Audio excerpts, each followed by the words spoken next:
Alors aujourd'hui en direct de Toluca, je vais te parler de 5 stratégies importantes pour aborder quelqu'un, ce qu'on appelle un marché froid, quelqu'un que tu ne connais pas dans la rue, donc dans un lieu ou dans un restaurant ou dans un lieu public tout simplement.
Quelqu'un qui ne sort pas de chez toi, bien sûr tu ne pourras pas faire de marché froid. Donc ça c'est la première des choses, sortir de chez toi, aller dans des lieux peut-être que tu ne connais pas, aller dans des lieux publics où il y a du monde.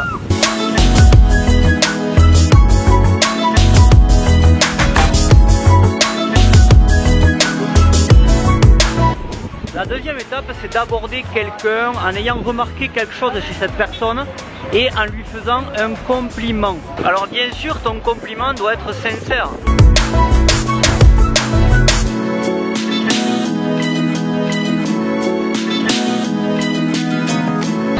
Alors si tu es une femme et que tu t'adresses à un homme, bien sûr, eh bien, tu peux mentionner ton petit ami, pourquoi pas, dire qu'il a le même vêtement que toi, tu vois, par exemple, ou qu'il a la même montre que toi, tu vois ce que je veux dire? Quelque chose en fait qui va enlever toute ambiguïté. Si tu es un homme, bien sûr, fais attention de ne pas passer pour le dragueur de rue, tu vois, la personne qui aguiche tout le monde. Sinon, je te le dis, ton affaire n'ira pas tellement loin.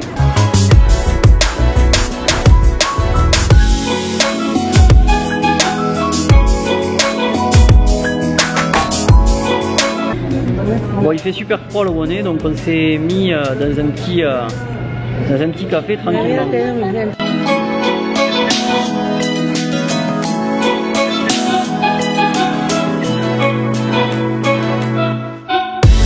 Alors l'étape 2, c'est poser une question sur un élément extérieur ou externe. Je vais donc te donner directement des situations dans lesquelles je me suis confronté et qui vont pouvoir justement t'aider et reproduire.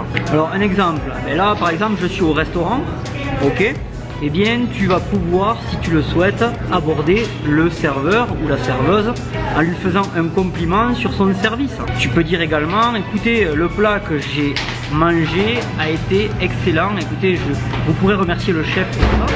Tu vas pouvoir dire également au serveur ou à la serveuse que tu viens souvent, et tu vas donc lui poser la question, tu vas lui dire, écoutez, je viens souvent dans ce restaurant, mais c'est la première fois que je vous vois. Vous êtes nouveau? Également, tu peux lui dire que ton plat était excellent et qu'il y avait un ingrédient en fait que tu n'as pas reconnu dedans, si c'était une herbe, tu vois, quelque chose comme ça.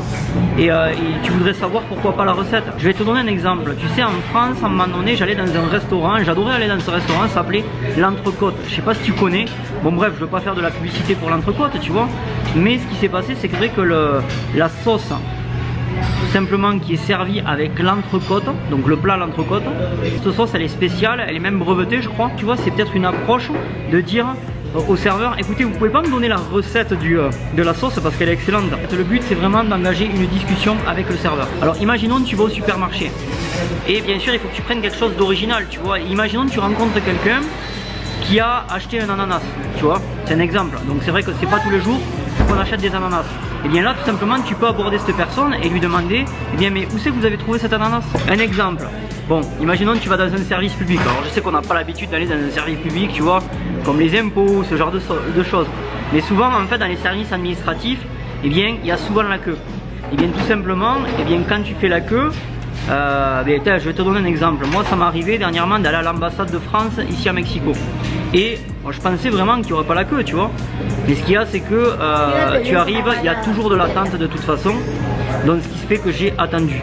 Et donc j'étais dans une salle d'attente, on appelle ça, et il y avait forcément du monde. Alors ça a été l'occasion forcément de parler avec des gens, puisqu'en plus de ça, en principe quand tu es dans une ambassade de France, et bien tout simplement les gens sont français. Et bien c'est l'occasion de pouvoir engager une discussion, tu vois. Si tu es dans une file d'attente ou dans une queue, tu peux dire écoutez, ça fait longtemps que vous faites la queue parce que moi je viens d'arriver et franchement j'ai vraiment pas beaucoup de temps à attendre. Ça fait combien de temps?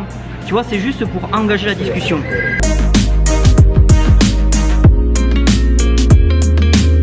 Alors imaginons également que tu sois dans la rue. Alors moi je vais te donner aussi une tactique dans la rue qui fonctionne vraiment bien.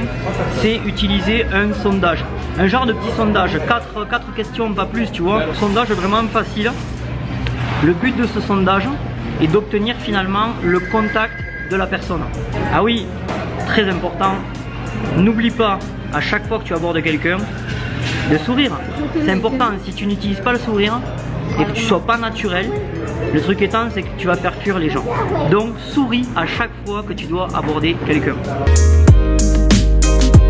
L'étape 4, c'est tout simplement diriger ton intérêt sur la personne. Imaginons une fois que tu as engagé la conversation avec la personne, n'oublie pas que ça doit être naturel, vraiment le plus naturel possible. Et si possible, mettre une touche d'humour dans ce que tu vas faire. Et n'oublie pas également de sourire. Le but c'est d'engager donc cette conversation avec 2-3 questions essentielles, tu vois. Alors les questions qui reviennent souvent c'est écoutez d'où vous êtes, où c'est que vous travaillez, quel métier vous plaît, ce genre de questions, tu vois. Mais le truc qu'il y a c'est que bien sûr ne commence pas à mener un interrogatoire parce que sinon tu vas également faire fuir les gens. Il faut que tu poses pas plus de 2 ou 3 questions vraiment personnelles. En fait il faut également que tu parles de toi rapidement mais surtout de manière naturelle, positive.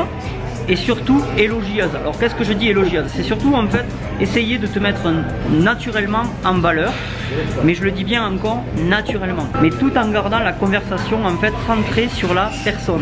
En fait il faut que tu te rappelles d'une chose, c'est que l'art du marketing de réseau, c'est tout simplement faire parler les gens.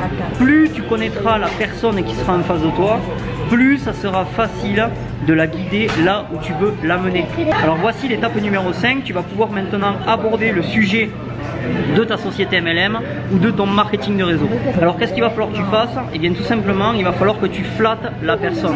Il va falloir tout simplement que tu lui dises écoute, j'aime bien votre style de personnalité, vous avez l'air quelqu'un de très positif, vous avez l'air quelqu'un d'avenant et écoutez, moi justement je suis dans l'entrepreneuriat, je travaille sur un projet qui est super sympa actuellement et d'ailleurs en ce moment j'ai une mission moi qui me plaît énormément, c'est que je suis en train d'aider plusieurs personnes à réaliser leur objectif à court terme alors que c'était quelque chose qui était difficile pour eux de réaliser. En fait le but c'est de faire parler la personne et pourquoi pas à un moment donné lui poser la question et vous, quel serait votre objectif là que vous aurez mais qu'actuellement c'est impossible de réaliser. Là en fait quand tu poses cette question, tout simplement la personne elle voit que tu es dans l'aide, c'est-à-dire qu'elle voit que tu veux l'aider. En fait le but c'est d'intéresser la personne et qu'elle vous dise ah ça a l'air intéressant tout ça mais qu'est-ce que vous faites exactement. Et là en fait tu entreprends la discussion en disant écoutez j'imagine que vous avez des objectifs, vous avez des rêves dans votre vie, peut-être des choses que vous n'avez pas su faire, peut-être que vous n'avez pas pu faire. Et vous savez pourquoi en fait on ne fait pas souvent les choses qu'on veut faire? Bien tout simplement parce que le temps passe, souvent on n'a pas les moyens financiers quand on veut vraiment réaliser les choses. Et en fait finalement quand le temps passe, eh bien on ne réalise pas vraiment ce qu'on avait envie de faire. Bien tout simplement moi aujourd'hui ma mission c'est tout simplement d'aider les gens à réaliser au moins un de leurs objectifs qui leur tenait à cœur. Mais justement vous aurez un objectif qui vous tiendra à cœur?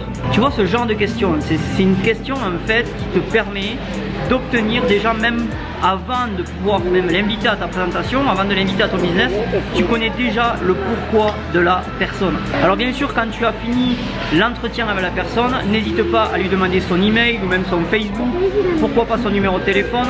Je te conseille également de donner le tien et de pouvoir rester en contact avec cette personne. Le meilleur conseil que je peux te donner, c'est surtout pas dans un premier temps d'inviter cette personne à découvrir ton business. Déjà, commence à créer un lien de confiance avec elle. D'ailleurs, dans un prochain sujet, on parlera de tout ça. Alors, petit tuyau au passage, je ne donne jamais de carte de visite. Je t'explique pourquoi en fait, parce que la carte de visite, souvent les gens en fait, ils la prennent, ils la mettent à la poubelle. Et si au pire on vous demande votre carte, vous dites écoutez, aujourd'hui malheureusement je n'en ai plus et je suis en train de les refaire, donc mais je vais vous donner mon numéro de téléphone et comme ça permettra de rester en contact. Et si vous avez le vôtre également, ça me fera plaisir de rester en contact. Alors on arrive à la conclusion de de ce sujet d'aujourd'hui. Et c'est vrai qu'au départ, ça va peut-être être maladroit de faire tout ça parce que c'est pas forcément évident. Mais en fait, le mieux, ce qu'il faut que tu fasses vraiment, c'est de t'entraîner. Plus tu vas t'entraîner, plus tu vas maîtriser. C'est un petit peu comme un joueur de foot, tu vois. S'il veut marquer des buts, et bien tout simplement, il faut s'entraîner, il faut s'entraîner, il faut s'entraîner. Et bien chez nous, dans notre profession, c'est exactement la même chose. Si tu veux réussir, il te faut t'entraîner. Donc je te conseille tout simplement de sortir de chez toi, sortir de ta zone de confort et aller t'entraîner pour pouvoir trouver finalement la bonne manière d'aborder quelqu'un en marché froid. J'ai surtout quelque chose à te dire en fait. Qu'est-ce que tu as à perdre? Rien. Alors vas-y, fonce et passe à l'action.